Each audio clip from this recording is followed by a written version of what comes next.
Kembali di iNews Sore pemirsa, Menteri Sosial Republik Indonesia Syaifullah Yusuf mengunjungi IWAS alias Agus, penyandang disabilitas yang menjadi tersangka kasus pelecehan seksual di Mataram. Mensos memastikan hak dan kebutuhan Agus sebagai difabel terpenuhi.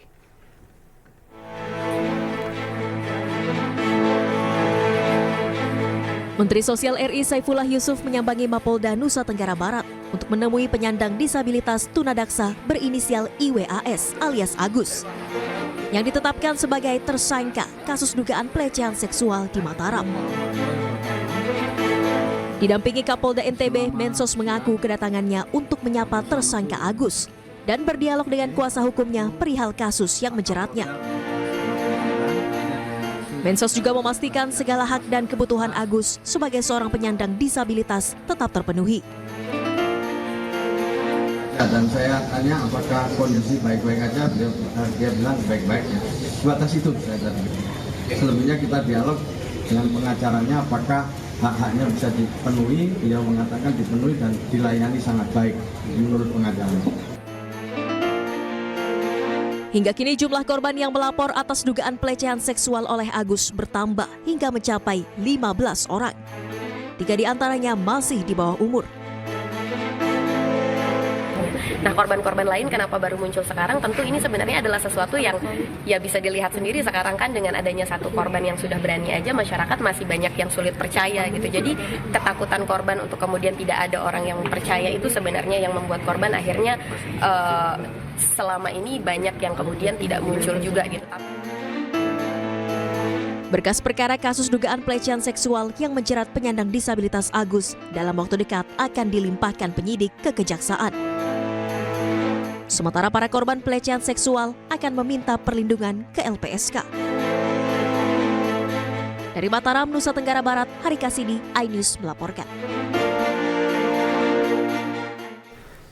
Sementara itu, Polda NTB buka posko pengaduan korban pelecehan seksual IWAS alias Agus. Korban yang sudah melapor kini mencapai 15 orang, 2 diantaranya masih berstatus anak.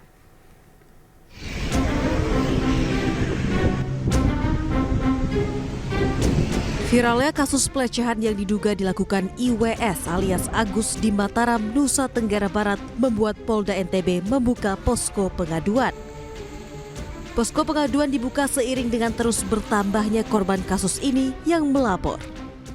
Ada hotline-nya, silakan masyarakat yang mengetahui ataupun yang menjadi korban ataupun yang mengetahui terjadinya peristiwa yang dilakukan oleh pelaku, baik itu terhadap orang-orang lain yang belum melapor kepada KDD maupun kita, silakan melapor ke hotline kami 0811 388 30666.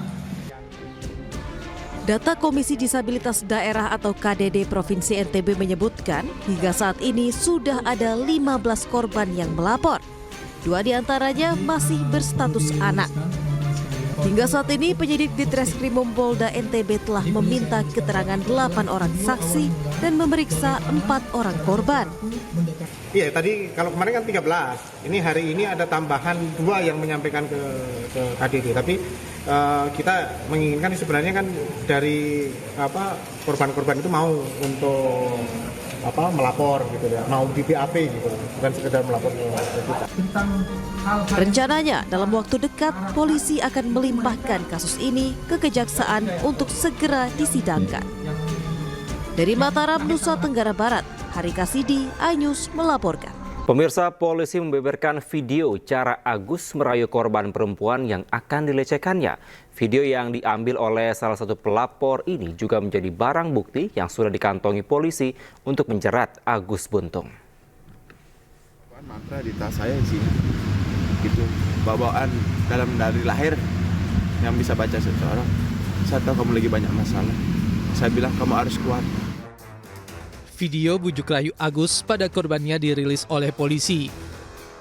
Dalam video berdurasi 3 menit 7 detik ini, korban berada di salah satu taman di wilayah Kota Mataram, lokasi Agus biasa melancarkan aksi menggait para wanita. Dalam video terdengar modus Agus yang terus merayu dan memanipulasi pikiran korbannya dengan dalih memiliki mantra dan kelebihan khusus. Saya tahu kamu lagi banyak masalah. Saya bilang kamu harus kuat. Kalau enggak, kamu akan sukses. Percaya sama saya. Siapa nama kamu? Iko. Iko. Siapa yang enaknya saya panggil? Dipanggil Aiko sih. Aiko. Ya. Ini dah Aiko ya. Aku mohon sama kamu. Kamu harus sukses. Pertemuan ini sudah ditakdirin. Bukan hanya kebetulan. Saya nak mau kamu disakitin lagi. Kamu sayang sama orang tua? Mau tobat kan? Jangan ngikutin teman yang salah. Berjuang. Kamu pasti bisa itu. Sementara itu, polisi sudah mengantongi video berdurasi 3 menit 7 detik ini dan menjadi pelengkap barang bukti yang akan menjerat tersangka Agus. Video ini telah menjalani uji forensik di Dirkrimsus Polda Nusa Tenggara Barat. Jadi perlu saya luruskan bahwa itu adalah video awal mula bagaimana caranya pelaku mendekati korban, itu direkam video oleh korban. Jadi ada kalimat, kata-kata awal mula seperti apa, mengangkat segala macam. Nah itu akan kita dalami. Hingga saat ini sudah ada 7 dari 15 korban yang sudah melapor secara resmi ke Mapolda NTB. Berkas perkara laporan mahasiswi yang menjadi korban Agus Buntung ini juga telah diserahkan ke Kejaksaan Tinggi Nusa Tenggara Barat. Dari Mataram, Nusa Tenggara Barat, Hari Kasidi, iNews melaporkan. Kita beralih ke informasi lainnya pemirsa. Kementerian Koperasi dan Usaha Kecil dan Menengah menggelar program Jalin Lokal 2024. Program tersebut diyakini dapat menjadi ekosistem kolaboratif bagi para pelaku usaha kecil dan juga menengah. Jalin Lokal 2024 merupakan kegiatan yang mempertemukan pengusaha UMKM di seluruh Indonesia dengan berbagai pihak seperti ahli industri, mitra strategis, dan investor. Jalin Lokal 2024 ini mengusung tema membangun koneksi, mendorong pertumbuhan UMKM dan digelar di The Casablanca Hall, Jakarta Selatan 5 hingga 6 Desember lalu. Melalui program ini yang mendukung keterbukaan akses terhadap sumber daya, teknologi, pendanaan, dan jaringan pasar diharapkan dapat meningkatkan kapasitas UMKM menjadi lebih profesional, berdaya saing, dan siap menghadapi tantangan di era global. Acara akan segera dimulai. Ya pemirsa, tren pertumbuhan UMKM di Indonesia juga terus meningkat.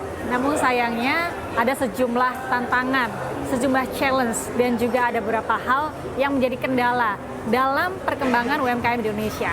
Dan untuk lebih jelas serta lebih detail, saya akan mengajak Anda untuk berbincang dengan PLT Deputi Usaha Kecil Kementerian UMKM, Bapak Temi Satya Permana.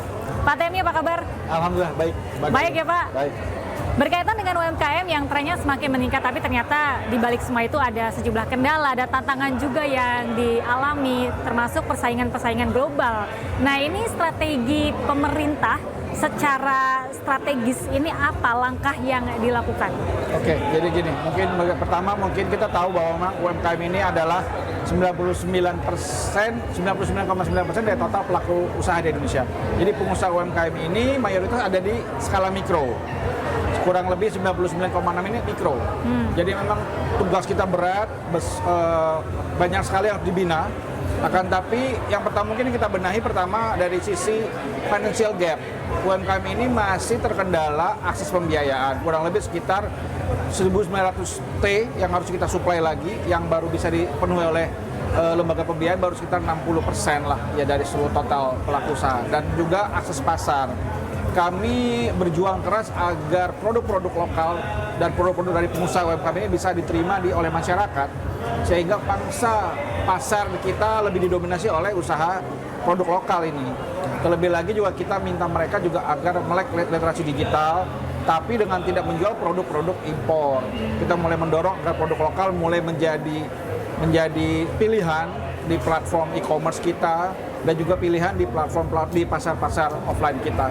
Karena ke depan kita harus menjadi pemain utama di pasar Indonesia, karena kalau tidak produk lain yang akan mengisi pasar ini. Ya, tahun depan kan kemungkinan ada sejumlah kebijakan pemerintah yang memungkinkan ada peningkatan pajak, kemudian ini akan berpengaruh terhadap harga bahan baku dan mungkin sumber daya yang kurang bisa mampu untuk mengisi kekosongan-kekosongan itu. Nah, ini bagaimana para pengusaha UMKM nanti bisa menghadapi tantangan-tantangan ke depan itu? Sebenarnya pemerintah sudah aware terhadap hal ini ya, bahwa memang pasar sedang lesu. Makanya di PP7 kemarin, PP7 tahun 2021 ada afirmasi belanja barang dan jasa pemerintah 40% untuk produk lokal dan produk UMKM. Nah, ini yang dimanfaatkan oleh teman-teman pengusaha UMKM untuk bisa masuk ke dalam belanja jasa pemerintah. Karena saat ini menurut saya, pemerintah adalah pasar yang paling strategis untuk teman-teman UMKM. Contohnya ini, baju yang saya pakai ini produk UMKM. Ini serat rami, campuran serat nanas dan juga serat alam lainnya. Dipakainya nyaman dan kami bilang, eksploitasi kami gitu loh. Sebagai showcase produk-produk Anda gitu loh. Karena kalau kami sendiri nggak pakai produk lokal, siapa yang mau pakai kan begitu. Nah, selanjutnya juga ada platform Sapa UMKM. Karena tadi saya sampaikan bahwa memang 27 KL melakukan pembinaan dan pemberdayaan UMKM. Kita harapkan nanti dengan ada Sapa UMKM ini, semua UMKM akan menjadikan ini sebagai rumah digitalnya mereka. Semua program pemberdayaan bisa diakses di sana, termasuk mengurus sertifikasi, mengurus pembiayaan dan lain dalam satu apps namanya Sapa UMKM. Ini target yang berat, tapi kami yakin dengan didukung oleh semua pihak ini akan bisa jalan.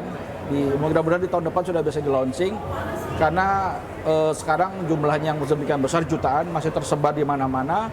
Kita belum bisa menyatukan potensi itu kalau tidak kita coba untuk data dengan baik, kita kumpulkan dalam satu platform. Gitu Mbak Galuh. Iya, oke. Ada satu hal yang kemudian menjadi perhatian ya di era kepemimpinan Pak Prabowo untuk pertumbuhan ekonomi 8%. Salah satunya adalah mungkin mengakselerasi industri manufaktur, dan itu juga mungkin bagian dari usaha kecil menengah ini kemudian bisa dibangun dengan pabrik atau semacamnya gitu untuk mengolah barang mentah menjadi hasil jadi. Nah, apakah ada mungkin langkah-langkah dari pemerintah untuk menarik investor, kemudian membuat sebuah atau mendirikan industri manufaktur gitu ya, yang akhirnya bisa mendorong percepatan ekonomi di Indonesia, Pak? Dalam skala kecil, dalam 2 tahun ini kami mengembangkan namanya rumah produksi bersama.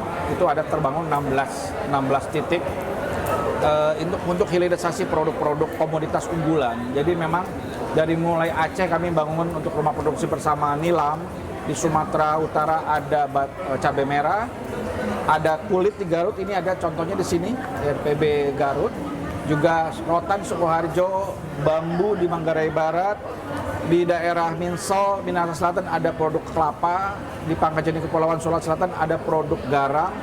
Intinya adalah hilirisasi ini dikembangkan untuk mengembangkan potensi ekonomi mulai dari desa dan berbasis komoditas lokal yang menjadi unggulan, sehingga masyarakat maupun pengusaha UMKM maupun petani nelayan tidak menjual bahan baku tapi menjual bahan setengah jadi yang akan menciptakan nilai ekonomi lebih baik. Nah, ini yang perlu kebijakan lain. Contohnya gini, saya ambil untuk produk rumput laut, kita negara penghasil rumput laut mungkin kedua terbesar di dunia ya. Kita menjual bahan baku ke Tiongkok itu biayanya masuknya 0%. Tapi begitu kita olah menjadi tepung keragenan, itu ada biaya masuk ke sana, naik 7%. Nah, ini yang perlu kita coba galakan, bahwa memang industri lokal harus mulai menserap produk-produk dari RPB ini. Ini akan terus kami kembangkan, konsep-konsep seperti ini. Yang pasti hilirisasi itu berbasis komoditas lokal, ada pelakunya di sana, ada pasarnya, sehingga apa yang diproduksi bisa diserap oleh pasar. Nah, tugas kami pemerintah menyiapkan regulasi dan iklim usahanya sehingga bisa menyerap produk-produk ini. Begitu Mbak, sehingga nanti 8% sebenarnya bukan hal mustahil ya. Saya tidak mau bicara dari sisi social impact yang lain-lain, tapi dari sisi konsep pemberdayaan kami. Jadi itu saja sih yang mungkin yang kita akan dorong nanti ke depan. Oke, baik. Pak Temi, banyak perbincangan kita hari ini, tapi sebenarnya mungkin kita bisa jalan-jalan lihat produk-produk UMKM yang sudah didisplay di acara ini. Kita lihat apa saja nih yang sedang banyak diminati oleh masyarakat. Yuk Pak.